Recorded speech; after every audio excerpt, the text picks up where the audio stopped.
Hello everybody, it's Non-Scene News here, and today we've got a lot of broken updates today. So the first news is coming from Moscow. So the Russian ministry has announced a huge Russian naval exercises / drills that have now just been commenced. So the Russian naval forces launched Ocean-2024 strategic drills. The Russian naval forces have launched the planned strategic exercise Ocean-2024 in the Pacific and Arctic Oceans, the Mediterranean and Caspian, and the Baltic Seas, the Russian Defense Ministry said on Tuesday. So, more than 400 warships / submarines and support vessels will be participating. Over 120 aircraft and helicopters of naval aviation will also be participating. About 7,000 units of weaponry, military and special equipment will be participating, and more than 90,000 personnel will also be participating. So the main objective of the drills are the test of readiness of the command staff of the Russian Navy formations and units to manage forces groups in areas of responsibility. So it's just a big exercise. So we've got some videos of these exercises. We can see huge amounts of Russian ships go by, do naval exercises, drills, aviation, submarines. If we can just see this here, this is a huge task force of a Russian drill exercise or strike force. So very big news. We've also got news coming from the head of the Security Council, so the former defense minister, Sergei Shoigu. So he stated that there will be no negotiations with Ukraine until the Russian army expels all terrorists are completely out of the territory of Russia in the Kursk region, Sergei Shoigu stated. The armed forces of Ukraine attacks in the Kursk nuclear power plant demonstrates the highest level of terrorism, Shoigu emphasized. According to Shoigu, the attempts to seize the Kursk nuclear power plant have been prevented, but the threat of the nuclear terror remains real. So, big statements coming from Shoigu. The Kremlin spokesman Dmitry Peskov commented on the reports that Iran is allegedly supplying missiles, saying that such information does not always comprehend to reality. So he's kind of denying that Iran has sent any missiles to Iran. Earlier, CNN reported that, citing sources, that Iran allegedly transferred short-range ballistic missiles to Russia for the use in military operations in Ukraine. So he stated, Peskov, the Kremlin spokesman, stated that we have seen these reports. Not every time such information comprehends to reality. Iran is our important partner. We are developing our trade and economic relations. We are developing our cooperation and dialogue in all possible areas, including the most sensitive areas. And we will continue to do this in the interests of the people of our two countries, Peskov told reporters. So he's kind of denying such accusations from the US and Western media. So the United States and its partners are ready to take serious sanctions against Iran in the connection with the possible of assistance to Russia and the transfer of ballistic missiles by Tehran to Moscow, said Vedant Patel, the deputy head of the press service of the State Department of the US. So he's saying that sanctions might be coming in, and just as I was about to record this, we have just gotten the confirmation of this. So the US is to announce new Iran sanctions later today. So this was stated by the Secretary of State, Anthony Blinken. So I'll let you watch this video for yourself. It's about 30 seconds long, so give it a watch. There will be significant economic consequences for Tehran's actions. The United States will be announcing further sanctions on Iran later today, including additional measures on Iran Air. We expect allies and partners will be announcing their own new measures on Iran as well. Iran's new president and foreign minister have repeatedly said that they want to restore engagement with Europe, they want to receive sanctions relief. Destabilizing actions like these will achieve exactly the opposite. So there you can clearly hear and see that Anthony Blinken stated that there's going to be some new sanctions against Iran, and maybe NATO countries are going to be joining in on the sanction. And probably one of the weirdest news I've gotten today is that it's coming from a beach from this city here in Russia. So if we can see here in your bottom left corner, we can see Russian residents in the beach of this city here in, I'm going to try and pronounce this, Sochi.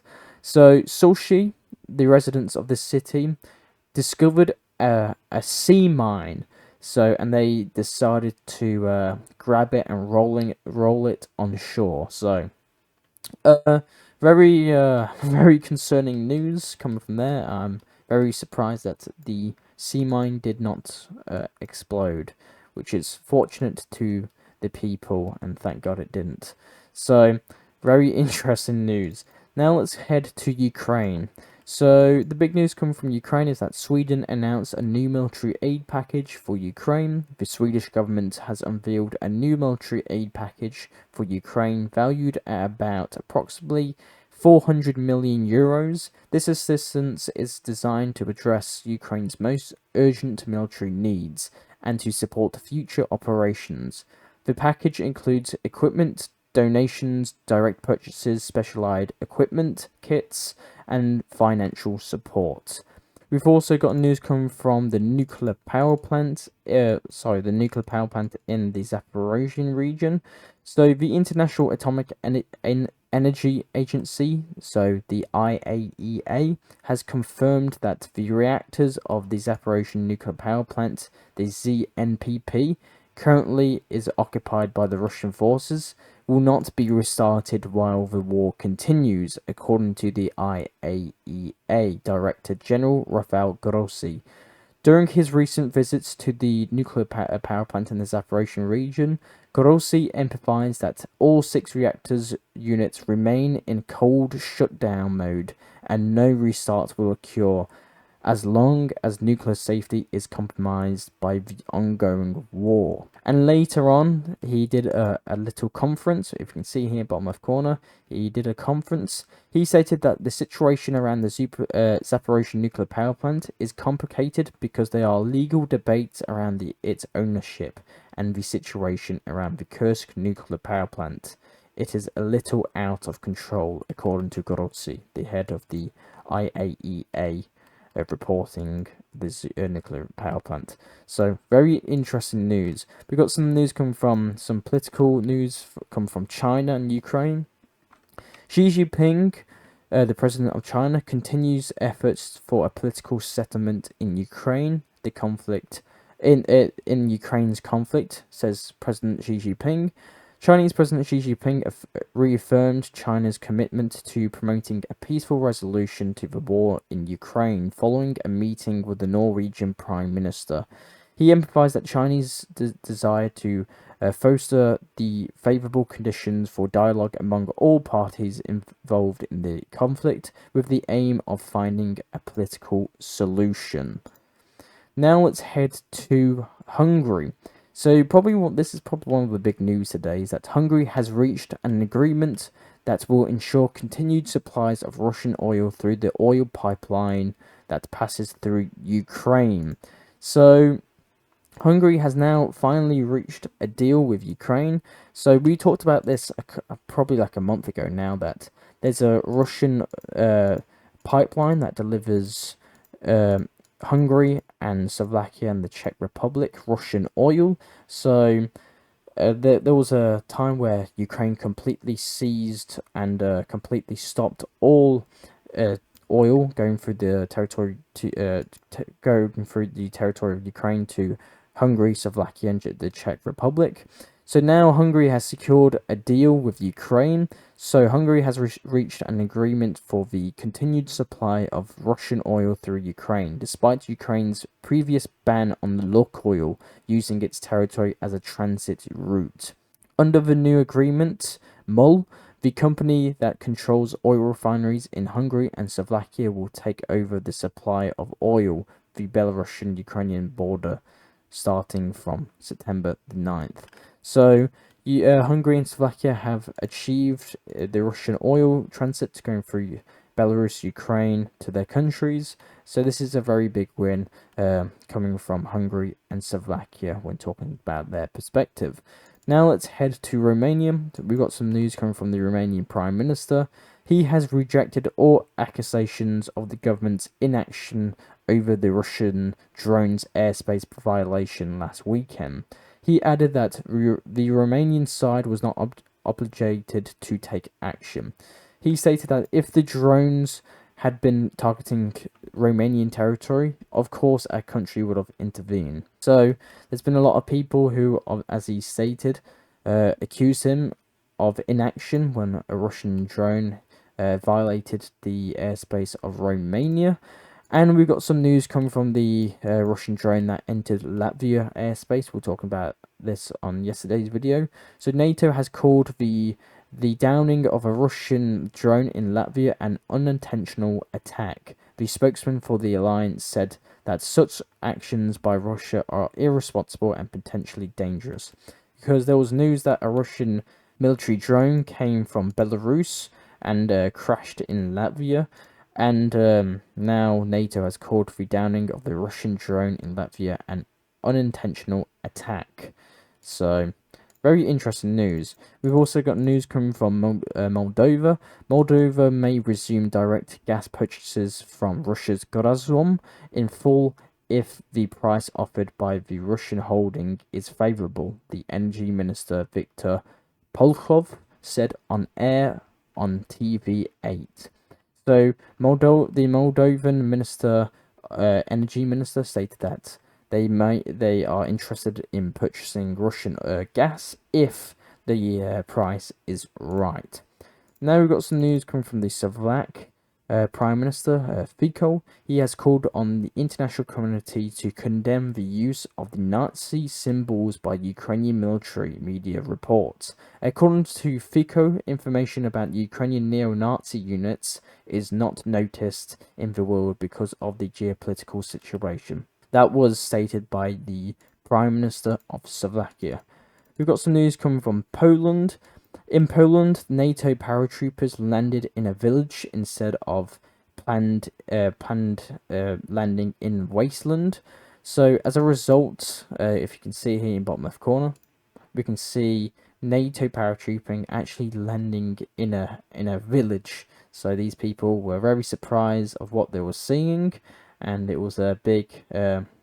If you can see, it was raining. It's kind of windy, so it was probably why they actually landed in this village and not anyway in like open fields. So we got reports that these landings actually, as a result, broke through roofs and houses and disrupted electricity. If you can see here on power lines. So very interesting news. We've got some news coming from Austria, that Austria refused to accept migrants expelled from Germany. The Austrian Interior Minister, Gerhard Kahner, said that the country would not accept a single migrant who was turned away at the border with Germany. Now let's head to Switzerland and Italy. Switzerland and Italy hold joint Air Force exercises. So from September the 9th to September the 20th, neutral Switzerland and Italy are holding joint Air Force exercises with Swiss F-18 fighter jets, as well as Italian Eurofighters and F-35s are participating in the maneuvers. The goal of the exercises is to strengthen Switzerland's defense capabilities through international cooperation to help pilots complete their training. So, very interesting news. So a Swiss and Italian Air Force exercise is going to commence. We've got some more information coming out on Zelensky's visit to Rome, where he met with the Italian Prime Minister Meloni. So Zelensky tells the Italian Prime Minister Ukraine's peace plan will be ready in November.